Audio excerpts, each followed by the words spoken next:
Welcome to the Listening Platform, where we slow down, reflect, and ease into meaningful conversation with ourselves. I am Guru Subramanian Swaminathan, a coach for life. In this space, we are embarking on a journey to listen deeply to the stories of ordinary people living extraordinary moments. Because I strongly believe that moments become memories with just a dose of intention. So take a deep breath, lean in, let's listen now. Hello everyone, welcome back to the Listening Platform. Today we have a guest who is a doctor. Welcome Dr. Subrat. Thank you, Guru. Okay, thank you so much for doing this. I know it's a busy schedule for you, and apart from all these things, your intention of sharing your knowledge, whatever you have gained over the last few years in Sydney and Australia, that's what you're going to share here. Thank you so much for coming. Thank you so much for you and your listening platforms viewers giving me an opportunity to share my views. Thank you so much. No problem. Thank you. It's our honor to do this. Let's start with your introduction. Would you like to introduce yourself? Yes, background? I would like to. You'll be surprised. I'm a dentist by profession, and that's where the doctor comes from. Okay. Not from education. Okay. So I practiced around 13 years in dentistry. Okay. I've done 4 years in clinical research. I immigrated to Australia in 2014. Did my masters in public health from Western Sydney University. Okay. I got 2 international publications on my name. So offered PhD as well, Okay. but somehow was not able to get it started. Education and teaching was never a part of my profession because, as I said, being dentist, Correct. It was patient oriented. My professor of Western Sydney, who used to teach us biostatistics, Okay. he saw me solving the doubts of my classmates, peers, and casually asked me once while we were discussing our research paper, Okay. would you think of teaching a batch next year? I said, I've never done it professionally, Okay. but I feel I can do it. And that's where this journey of teaching started. After doing a couple of months, I was like, I'm enjoying this. That's I'm good, right? actually feeling good, even better than what I used to feel as dentist. So yeah, can do it. Then my daughter was that time year 1. Okay. It clicked me that there was a big lacuna of information in respect to primary education. Okay. Found too many questions and too less resources or persons who could answer those questions. Okay. I did try to work with a couple of franchisees, but it used to be like, no, we need to see that the student stays with us. Okay. We need to make them happy. The metric for success was different. Yeah, so it was like, don't say something which the parents will feel that the child cannot do and then will probably not join next term. I said, but as a teacher, I don't think so it is ethical for me not to say something which I have observed. Correct. No, we don't do it. The receptionist takes care of. I just had one single doubt. If the receptionist has not even taught the student once, how will she or he be able to explain the parents Correct. how the child is doing? Then I thought that, see, when you're working at some place, you can't change those rules. So why not start on your own? So we started with Brilliant Academy, March 2018. We completed 7 years this year. Last 7 years, by God's grace, we have been able to get around 85 successes at Selective, more than 45 successes at OC, going to the level of an individual in a group class. I have been doing 1 year, 1 batch, and I feel sufficient for me. Because even in that group tutoring, I feel somewhere I need to see that the child raises the. Okay. So that effort, and we do it as a team effort. Okay. And I make it very clear with the parents that it is going to be a triangle approach, with one point, the pointed thing being the student, Okay. the base being the parent and me, because the child is going to be with me for 2 hours. Okay. So that's, you're calling it as a triangle approach. Approach. Okay. So if we work in tandem, then probably we'll be in a position to propel the child in the right direction. Okay. And rather than listening to what everyone is saying, let's give that child an individualistic Okay.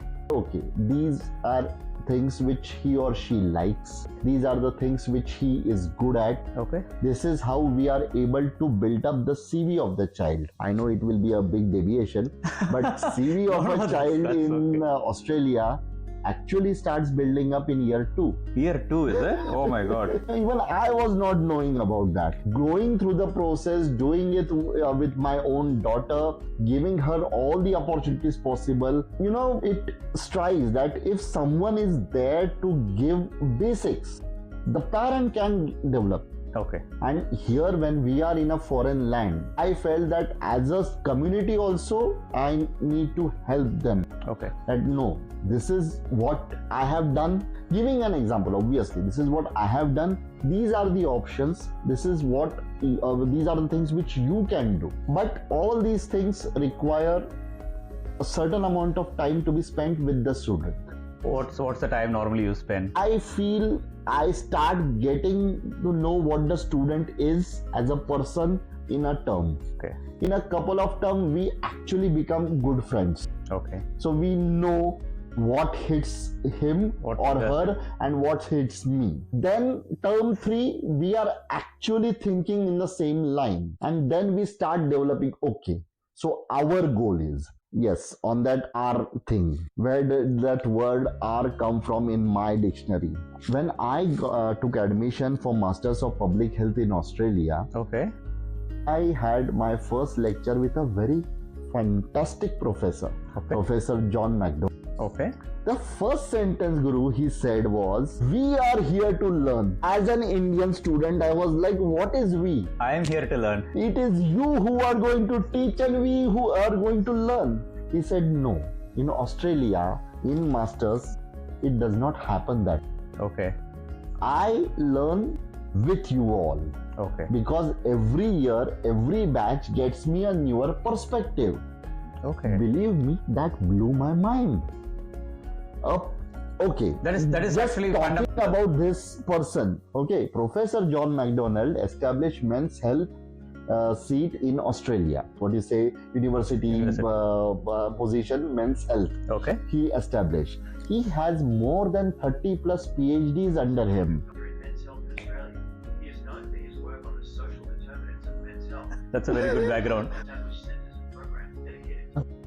This Is that Siri or Bixby? Android, I don't know what it is. Bixby, Samsung. Sorry for that. No, that's but that is it. And at that point of time, he used to be teaching 3 months in Palestine, okay, 3 months in UK, and he used to be there with us. Okay, that level of person in India, if I would have had any professor, big cars, big house and stuff like that, that person used to travel by public transport. Those approaches may be very regular thing for him. Okay. But as a new migrant, it touched me a lot. That here the people are not there for show off. The more learned they are, the more touching to ground or humble they are. And that aspect actually triggered that no, if I would be a teacher someday, I would be like him. Okay, that's what you're trying to implement. Some way. Touchwood, throughout my career as a dental student, or when I was doing postgraduate diploma in clinical research, or when I was doing my masters in public health, I was blessed with so good teachers. Okay. That they had an imprint on my life. Okay. So when you have an imprint on your life in a good way, you are just going to create good carbon copy. Absolutely. This lot of experience goes into our mind even without we know, right? I think sort of gets into our subconscious and you're implementing but it you with need the to team. Be touched by something like that. They say Paras turns any metal into gold or a stone. Yeah. So these people are like Paras. Okay. When they come in your life, you experience something divine. Okay. That's very interesting. I think that's a good segue to start our podcast. Thank you for sharing so much. Absolutely great. Now, in terms of the schooling journey, right? I think you would have had a school journey. Yes. And you are seeing the kids here in Sydney specifically, the school journey which they are doing. Of course, there is a generational gap, certainly we can call it. But is there any similarities or Is there any differences you are observing between what you went through and what you are seeing here? Okay, so I was in a Christian school back home, St. Joseph. Okay. Then I did my SSC with St. Xavier's. Those, that development was disciplined, had textbook structure for all books. All the subjects. Grammar was taught. It was not expected that you will get. So we had Renan Martin, we had Radiant Reader, we had Balbharti English. So everything was there. That somewhere as a teacher, as a parent, I have missed in Australia. Okay. That proper guiding textbook. Okay. Because especially when it comes to grammatical structure and sentence structure. Okay. That why is this sequence in a particular way in a sentence? Why is this correct and the other sentence is not? Okay. I remember we all went through that. Exactly. What are the different types of apostrophes, or what are the different tenses, or what are the different clauses, what are the different types of adverbial clause, noun clause, adjectival clause. Everything, we did it with examples, conversions, everything was done. But, normal plurals are this. Some plurals with which are different, not regularly used. This is the list of it. And I still remember from year 5 till year 10, every English class we used to be given a list of 200 difficult words. Okay. And the next week it used to be a test day. Okay. First 15 minutes, any 20 words from those 200 words used to be asked, and then we used to be. But what seems like rote learning, sometimes I feel is necessary. Now, what happens as an Indian parent is, we have come from a background, Indian means Asian background. Correct. That we had textbooks going from basics till the most difficult questions. Correct. Whether it is maths, whether it is English, anything for that matter. What we have on the NSW education website are achievables. Outcomes. This is what is expectable, what can be achieved in that year. Okay. But it is surprising to find that some year 4 students are still doing addition, subtraction, some are doing multiplication, division, some of the students are doing fractions at a different level, maybe fractions with the same denominators, some are doing fractions with different denominators, some are doing addition, subtraction of fractions, some are doing multiplication, division of fraction at the same level. Okay. We do say that there is no differentiation among the students. The tests which are conducted in schools, and time-wise as well as intensity-wise, and what we have in NAPLAN, what we have in OC, and what we have in selective, the levels are totally different. Completely different. And the timing of the test that's a crux of it, right? Now, we don't get trained for had a very big issue or a problem with understanding what is a born gifted child. Because in India, I have never seen a born gifted child. I had seen academically good students who were mentored properly at home, mentored by the teacher, did better than the other students. So that someone is divinely blessed and is getting everything by, as an academics, I fail to understand as a parent. Because here every time they say that OC is for gifted children, selective is for gifted children. When you crack open what is there in OC and what is there in selective, we find that if done properly over a period of 1.5 to 2 years in a proper detailed way, any average or above average student can get into it. Okay. There is a structure. The issue is that there is no FAQ for these things. When my daughter, I still remember that conversation with a senior parent. When my daughter was in Kindi, I asked that what is selective? Okay, they explained that this is a special type of school where academically good children get in. Go there. Okay. My next question obviously was, which are good selectives? So it used to be like, okay, we go to Giraveen, Bochum Hills, Penrith, James Roos. I said, that's it. Those are the good schools. Or you can go to North Sydney Boys, North Sydney Girls, Sydney Girls. I said, that's it.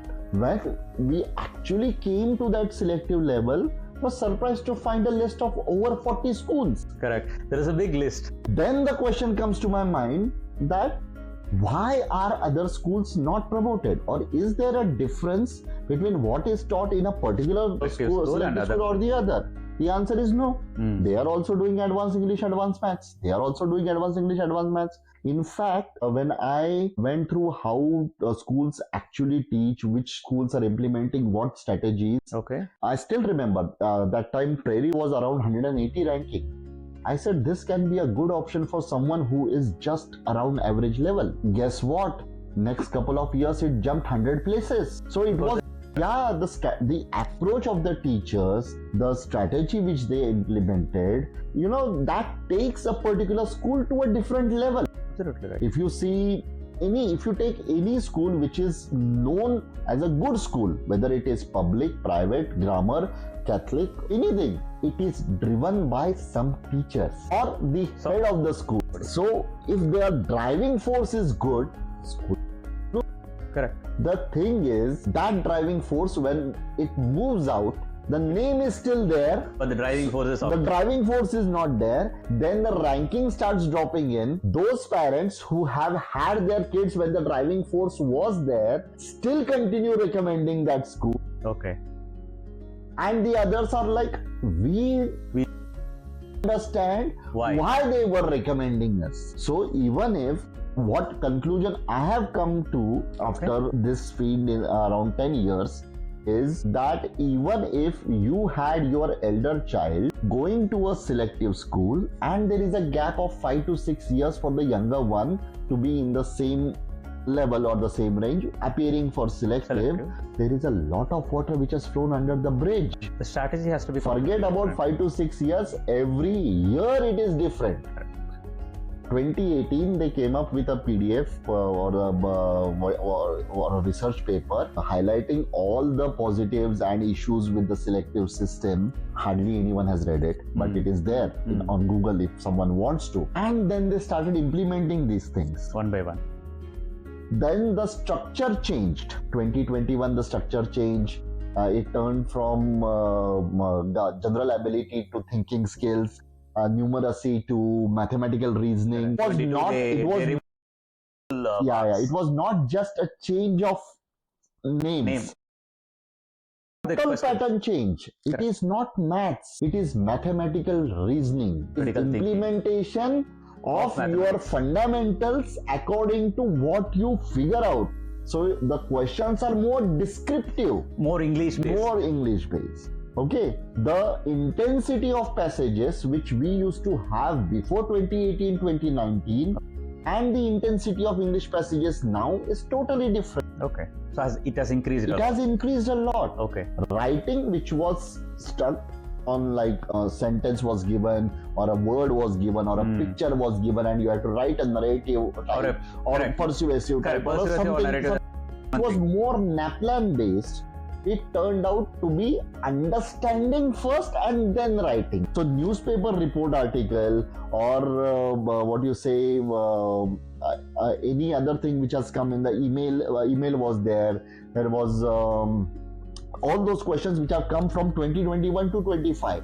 They are more understanding based. They are not testing your writing knowledge. What you understand from that question and how are you decoding it and then answering. Correct, got it. So there's a lot of change. I think it has become online also. Story to tell. Correct. So my daughter appeared when the first change happened. 2021 batch going to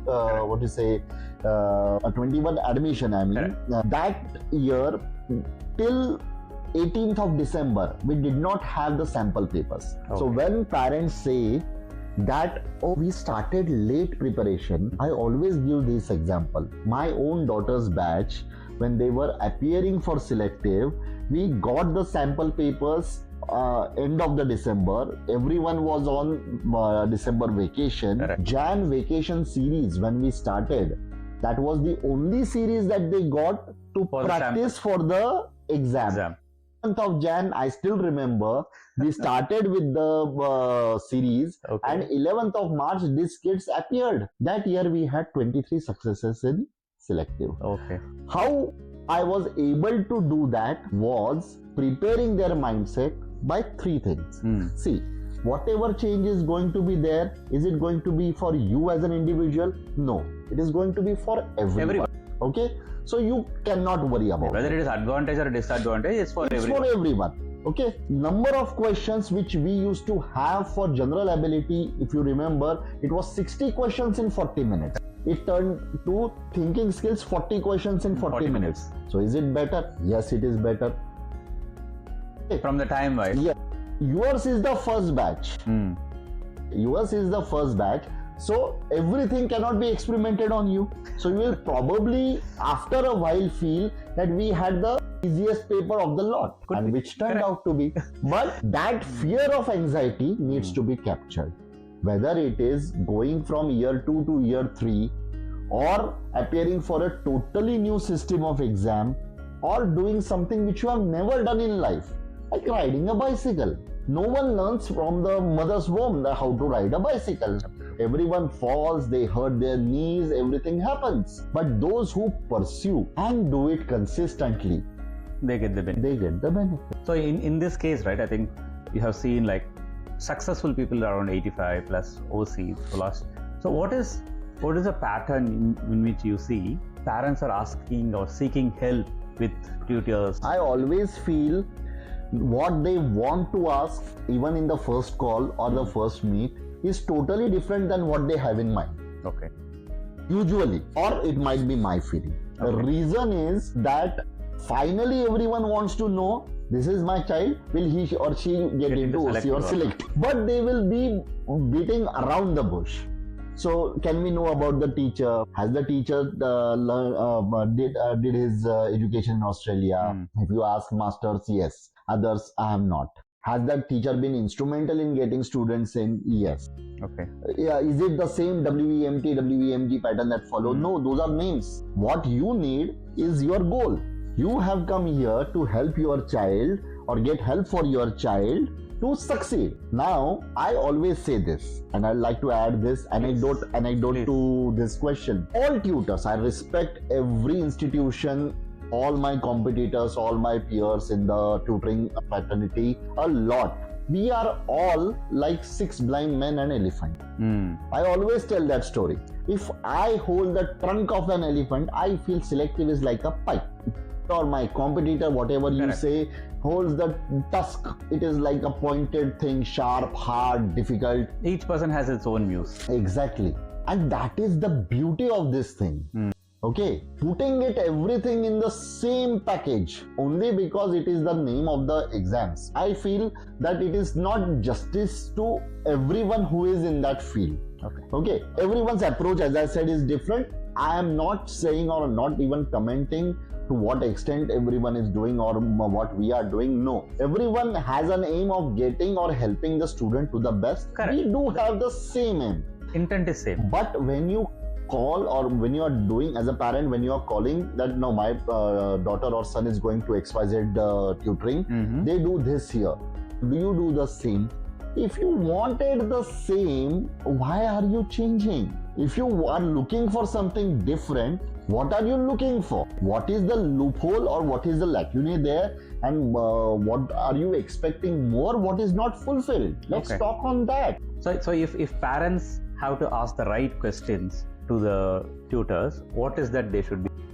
I believe that there are two types of parents. One who is driving the child from home to tuitions, and one who actually knows what the child is doing. 99% of the time, the parent who drives the child from home to tuition is not the one. Okay. So, who should be talking to the tutor is one who is actively involved with the child's academics. Number two, if you are going to ask the same basic questions that you are asking the school teacher, there is not going to be much of a benefit. Okay. Because you already have those things in your child's school report. Now, reading a child's school report is also another big topic that we can have someday. We should certainly cover that. I think probably we should cover specifically the NAPLAN report and also as well. the semester report which comes from the school, right? True.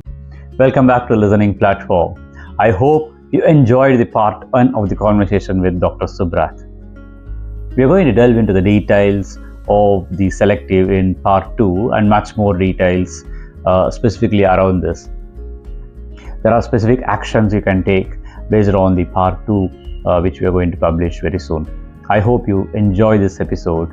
If you have not forwarded this to your friends and parents WhatsApp groups, please do so now. If you have not subscribed to my channel, I request you to subscribe to my channel now. Thank you so much and have a very good day.